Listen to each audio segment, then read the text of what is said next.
Hello అండి, ఇవాళ నేను ఈ వీడియోలో మీకు శంకు పుష్పం లేదంటే అపరాజిత లేదా శివుడు పువ్వులు అంటారు కదా, ఆ యొక్క ప్లాంట్ గురించి దాన్ని ఎలా గ్రో చేస్తారో చెప్తాను. చూడండి, ఇది పందిరి ఎంత బాగుందో. సన్నజాజులు, విరజాజులు, కాగడాలే కాదండి, ఇట్లాంటివి కూడా మనకి పందిరిలాగా వేసుకోవచ్చు. చూసారా ఎంత బాగుందో. నేను పైనుంచి అంటే కింద నుంచి పైకి షూట్ చేయడం వల్ల మీకు కొన్ని పువ్వులు కనపడట్లేదు. దగ్గరికి చూపిస్తున్నాను చూడండి. సో దీన్ని అపరాజిత అంటారు. ఇది ఎలా చేయాలి ఏంటి అనేది చెప్తా. ఇప్పుడు ముందు మనం అట్లా ఉంటాయి దాని కాయలు, దాంట్లో నుంచి విత్తనాలు తీసి ఒక ఓవర్ నైట్ బాగా నానబెట్టాలి. వీలైతే 2 రోజులు కూడా నానబెట్టుకోవచ్చు, ప్రాబ్లం లేదు. నానబెట్టిన తర్వాత అది కొంచెం ఉబ్బుతాయి అన్నమాట. చూసారు కదా, నీళ్ళంతా చెక్కబడిపోయి ఉబ్బున్నాయి. ఆ పక్కన పుష్పం ఉంది, అదే శంకు పుష్పం, అపరాజిత, శివుడు పూలు ఏదేదో అంటుంటారు. మీ ఏరియాలో ఏమంటారో మీరు చెప్పండి. మనం ఇప్పుడు గ్రో చేస్తాం. కొంచెం ఇసుక తీసుకుంటాము. ఆల్రెడీ 3 రోజుల నుంచి ఒక కంటైనర్ని దీన్ని నేను రెడీ ఉన్నాను అనమాట, ఇందులో వెయ్యాలి అని.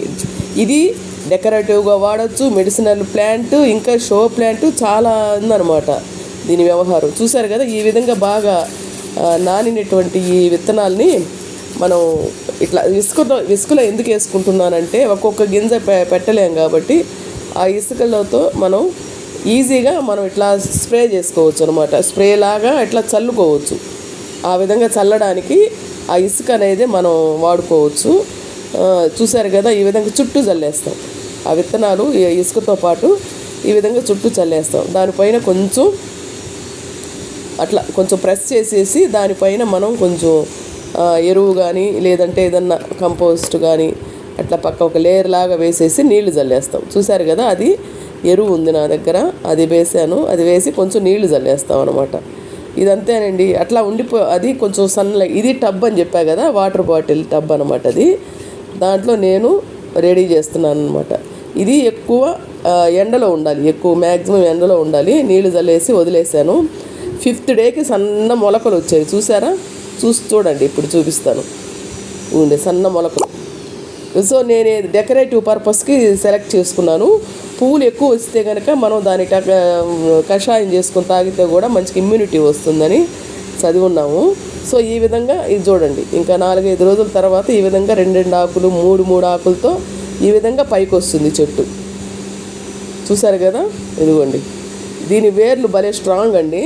ఇది మనం ఒకసారి గ్రో చేసిన తర్వాత పీకలేము, దాన్ని పైకి లాగలేము అనమాట. అందుకని మనకి ఎక్కడెక్కడ కావాలనేది ముందుగా సెలెక్ట్ చేసుకొని ఆ విత్తనాలు చల్లుకోవాలన్నమాట. నేను అటుపక్క ఒక గడ నాటాను. చూసారో లేదో, దానికి నేను డెకరేటివ్ పర్పస్ కోసం చేశాను అనమాట. ఇది ఒక చిన్న వేస్ట్ పైప్ లైన్ బాటిల్ ఉంటే దాంట్లో ఒక 2 వేసాను. హ్యాంగింగ్ లాగా ఎలా వస్తుందో చూద్దామని దాంట్లో ఒక 2 విత్తనాలు వేసాను అనమాట. చూడండి, ఈ పక్క ఆ పక్క ఒక స్టిక్ పెట్టున్నాను. చూసారా, అదిగోండి లాస్ట్. సో ఈ మొక్కల్ని ఇటు అటు నేను పాకిచ్చి ఒక డెకరేటివ్ పర్పస్ కోసం నేను ఇది ఇంకొక తొట్లో వేసానండి. ఇంకొక తొట్లో కూడా వేసాను. ఇది వేరే టైపులో డెకరేటివ్, అంటే డెకరేషన్స్లో కూడా చాలా రకాలు ఉంటాయి కదా, రౌండ్ టైపు అట్లా. నేను 3 రకాలుగా ప్రయోగాలు నిమిత్తం ఈ విధంగా చేశాను.